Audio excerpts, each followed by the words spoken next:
তোমার এই সুন্দর পায়ের জন্য নুপুর আনছি, নুপুর।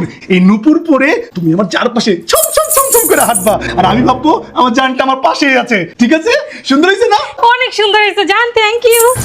যাও জান, একটা কামের কাম করছি, বউয়ের পায়ে নুপুর লাগাইছি। সে আসতে লাগলে শব্দ বা মার ধরা খামু না। এই এই এই, নুপুরের শব্দ পাইছি, বউ আসতেছে, পরে কথা কই। জান না চা খাও। জানছো হ্যাঁ। এই নুপুর কই? বাবা চমচম শব্দ করতেছে, লক্ষ্মী জানা। ঠিক আছে, পয়সা পড়ছিল, পরে কথা কই। শিলামের জান, কেমন আছো তুমি? তুমি তো আমার সাথে দেখাই করো না। আর শোনো, বউয়ের পায়ে কিন্তু নুপুর লাগাইছি, বউ আসলে টের পাবো, আর আমাদের ধরতে পারবে না।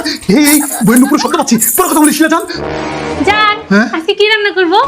ইলিশ, কবুতর আর ট্যাংরা মাছ। আচ্ছা ঠিক আছে। নুপুর কই?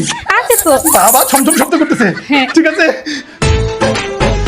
এক্ষুনি ধরা খাই গেছিলাম, পরে কথা বলেছিলাম। শান্তি ভাবি, একটা কামের কাম করছি। আরে ও শুনেন না, বউয়ের পায়ে নুপুর লাগাইছি। বউ ভাবছে ভালোবাসে দিছি, কিন্তু না, আমি তার পায়ে ঘন্টা লাগাইছি যাতে।